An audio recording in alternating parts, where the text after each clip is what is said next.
They say the loudest thing in the suburbs is a leaf blower at dawn. But that day, it was a battering ram on my front door.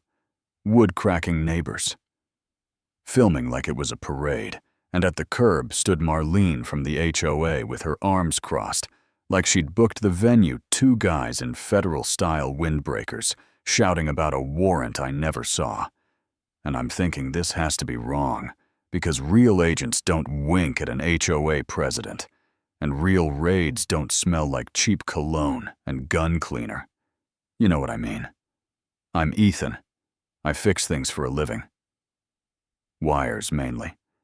And I was holding a coffee when my whole life tilted 1 minute, planning to rehang a cabinet door the next minute. Face to the wall, while strangers staged a crime I didn't commit. And even in that panic, I clocked something off in their eyes. Not alert, not precise. Just mean. Before the door smash, it had been little things, a work truck parked 3 inches past a made-up line, a fine that looked like a lawyer. Wrote at a meeting where Marlene ran the room. Like a production slides and buzzwords about community values. And half the folks I'd helped jump a battery were now whispering that I brought trouble to Silver Pine Estates and riding shotgun. Through all that was my wife. Laura bookkeeper by title, calm under pressure, in a way that didn't match spreadsheets catching a tail one night. And instead of freaking out, she took 3 rights to box. The car murmured into her phone like she'd briefed teams before. Chain of custody controlled the scene, and when I asked, she gave me that. I love you but drop it smile, yeah, that happened. Yeah. Then there was Tyler Marlene's 25-year-old enforcer with a clipboard and a tape measure walking my driveway like a junior detective, and I kept staring because he moved exactly like me. Same stride, same way of tilting his head. When he thinks, and when I tossed him a question about load balancing on a sub-panel, he answered clean. No hesitation, like a second-year apprentice who'd seen some things, and I'm there smiling with my mouth, while my stomach says, hey buddy.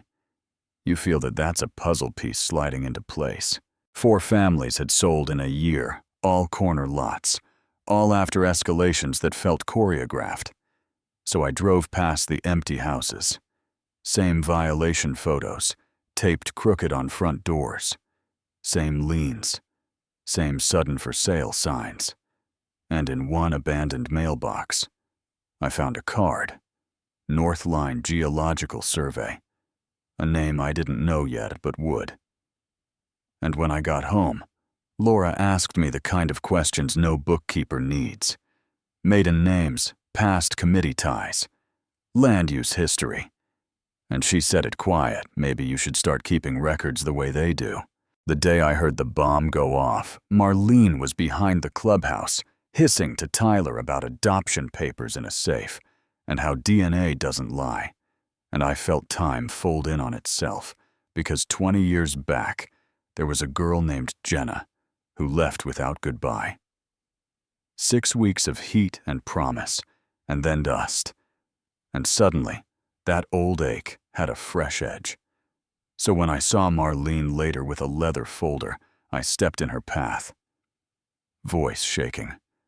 We need to talk about Tyler. And she snapped. Move, Mr. Cole. But the folder slipped and papers scattered. And there it was, in black and white. My name, paternity, 99.9%. Adoption. When he was 3, his mother listed as Jenna killed in a crash, and Tyler turned the corner right. Then and saw everything and said, "Is it true?"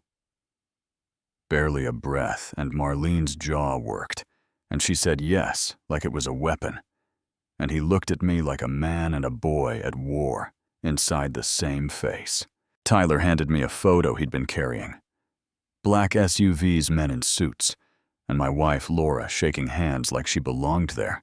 And he said, "You should figure out who you're really married to." then walked away with his whole life sliding under his feet. And I'm holding two truths that cut both ways when I notice bright survey stakes along my back fence, little neon flags with NGS stamped on them. I followed the trail to a dusty box behind the shed and pulled a report that smelled like money and trouble gas. Pocket under my property, 8 figures in the right hands, and Northline Geological tied to a law firm tied to Marlene's maiden family. So the fines and the whispers weren't about hedges. They were about leverage. I showed Laura the survey expecting joy or fear or both, but she went procedural instead. Photographed pages, numbered them. Asked if any public official saw this before I did, which is not a bookkeeping question. And before I could push the door. Shattered again, the same fake agents swarmed in with duffels and poof cash I never owned. Bags I never touched, a gun taped under a bench. I built, planted like daisies in spring. Neighbors gasping outside while Marlene practiced her sympathetic face, and a rookie with a badge knockoff slammed me into drywall and grinned for somebody's iPhone like he was collecting likes. Then the sound that changed everything. A single chime from Laura's phone, and she looked at me with a choice already made, pulled out a wallet case I'd never seen. Opened it slow, and her voice turned from small talk to steel. Federal Bureau of Investigation Financial Crimes. Keep your hands where I can see them. And the room held its breath because theater just turned into documentary. Unmarked SUVs ghosted up the street. Hedges grew agents, a house across the way, grew a command post, and a fake tough guy reached for his belt and learned the floor the hard way. And I stood there, cuffed and crying, and furious, and relieved because my wife was a stranger, and also the only person in the room who wanted me alive. Tyler came back like a ghost at the threshold, and he was shaking. But he did it anyway. Pulled a little recorder from under his collar and said it's all on tape. Every order, every meeting, every time she told me to plant something. I'm sorry, and behind him, they were cuffing Marlene while she screamed about legacies and thieves and how I'd ruined her husband's memory. And when Tyler tried to speak to her, she spun a flash of metal quick and ugly, and agents pinned her before the knife found anything soft. And in that crazy stillness after the storm, I swear the neighborhood finally woke up and put the phones down and used their eyes. After the dust settled, the numbers started showing up like another kind of siren. Families in multiple counties pushed off their land through weaponized rules. Money washed through shell companies and geological fronts. A ring bigger than our zip code. And Laura told me the parts she was allowed to tell, how my case started as dots on a financial radar, how she was sent to get close, how she fell in love when she wasn't supposed to. And I won't lie. It burned. But the burn came with oxygen, because the truth at least lets you breathe. You know what I mean? Months later, Marlene took a deal that still keeps her inside for a very long time. More arrests rolled in, and Tyler moved into my spare room for a while. We ate in silence and learned small rituals. Baseball on mute, coffee at 6 voltage. Drop lessons in the garage, like we were sneaking a childhood he didn't get. We did the paternity test because brains need paper, even when hearts already know. And it came back what we already felt, in the way our hands matched on a breaker. Father and son, not a magic phrase, but a path with work on it. Laura transferred out of Undercover and into helping victims rebuild. We do counseling. We say the quiet part out loud. I tell her. When the old hurt taps my shoulder, she tells me when the job asks for a piece of her. I might not like we wait for the feeling to pass. And sometimes it does. HOA rewrote itself under sunlight, and neighbors who wouldn't meet my eyes now. Ask how to wire a garage safe, and I answer like a man who remembers what power can do when it's unchecked.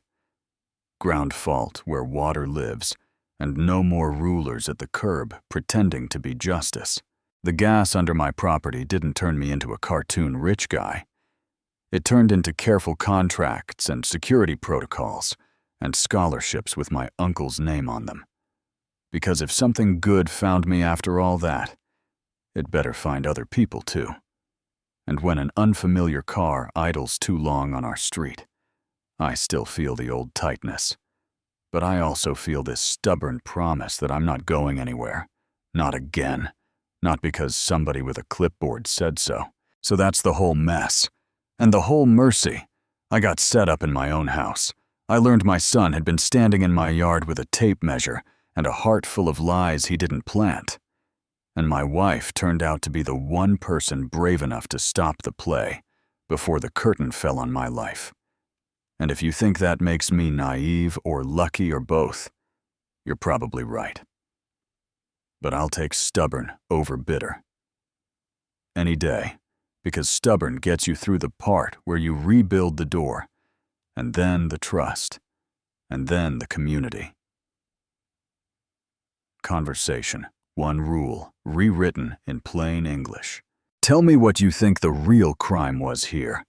The fake badges or the weaponized bylaws, or the secrets inside a marriage. Tell me if an undercover spouse can become a real one when the truth finally sits at the table, and if you've ever been sanded down by a rule that wasn't about safety. Just control. I want to hear it.